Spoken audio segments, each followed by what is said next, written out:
Coach, let's talk about this 86-80 victory over McNeese. It was a game that, as you predicted, would be tight. Southeastern much better than their record. They shot it lights out today. How did your team find a way in the fourth quarter? I thought our team, especially in the second half, did a great job of rebounding. Southeastern came in, they were on fire. We brag about Moody, like this is a shooter's gym, this is a shooter's gym. Sure enough, it was a shooter's gym tonight. I mean, if we gave Southeastern any look at all, they just shot the ball so well. I was really impressed with them. And so, we talked a lot at halftime about, hey, we can only give them one shot. Contest or shot, we got to block out and get the rebound. And so I thought the second half, our players, the whole team that was out there, they did a great job of rebounding. Dom and Sierra were very intentional on both ends of the floor. They were not going to let rebounds go without attempting to get those. And so I think rebounding was a huge key for us in the second half. And then just continuing to drive to the paint. We got a lot of wide open layups, and we got to the free throw line 33 times, and that was huge.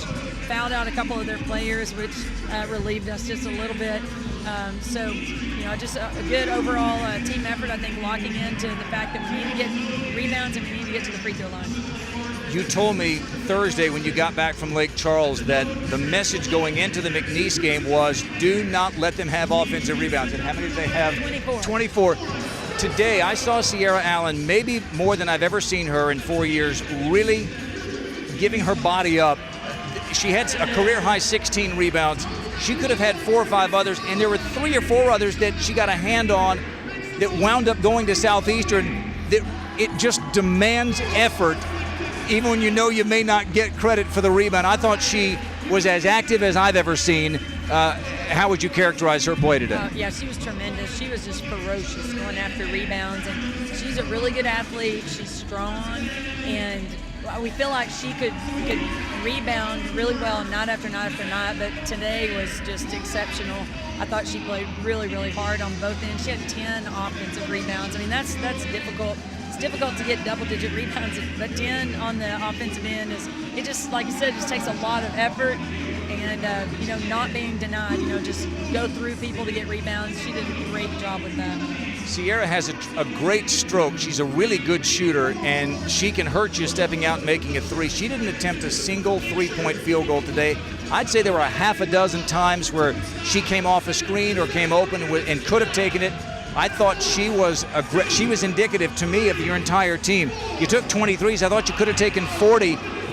That's a little of what you're talking about, being aggressive going to the basket, isn't it? Absolutely.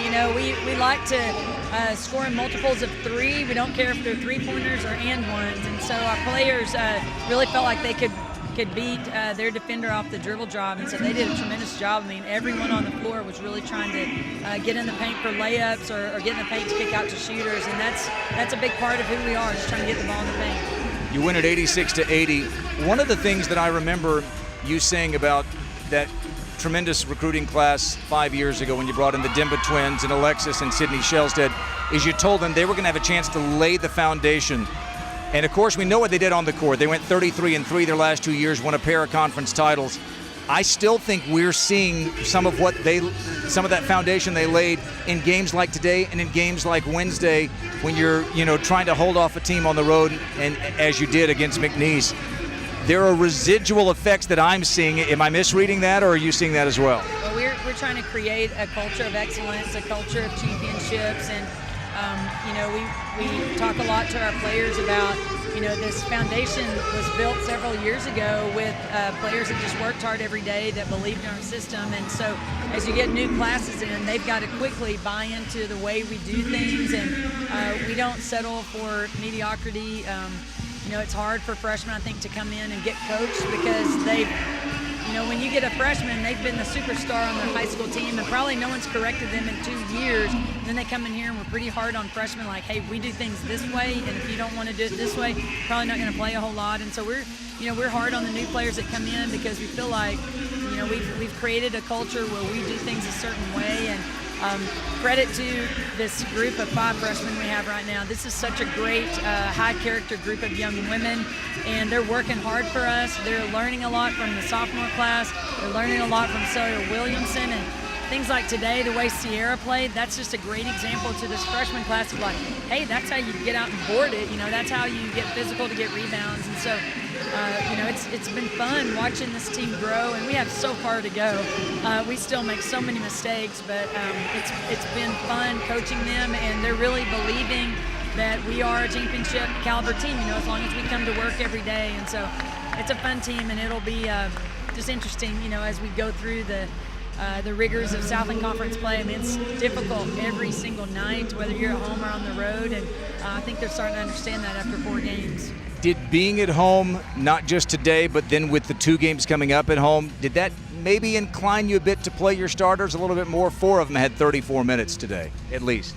I was just playing to win today, and I tried to keep people on the floor that I felt like were doing a great job for us. And our players earn playing time every day in practice, and so you see what they're able to do in practice. You see what their strengths are. You see what maybe some of their deficiencies are. And I just felt like our starters were the best lineup out there, and I know they were exhausted at the end. Sierra, the last couple of minutes, is like, can Dom inbound the ball? I was like, no, we're going to stick with what we're doing. So, I probably ran them in the ground today. We're off tomorrow.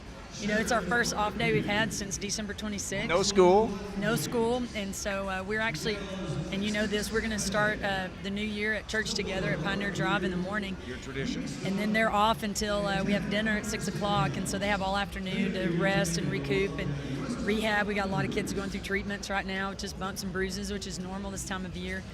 But they get to rest tomorrow, and then we'll start talking about Houston Baptist. And do you have? I know you locked in on Southeastern, but we've had some good tussles with Houston Baptist through the years, haven't we? Yes, we have. Yeah, and I'm telling you, it doesn't matter what people's records are. It doesn't matter how people have matched up with other opponents. I mean, every night is a new night, and our team matches up differently than anybody else does against a Southeastern, against a Houston Baptist, and so you've got to figure out what works for your team on a nightly basis. ACU goes to 4-0 in the Southland Conference, tied at the top with who else? Our old friends from Central Arkansas.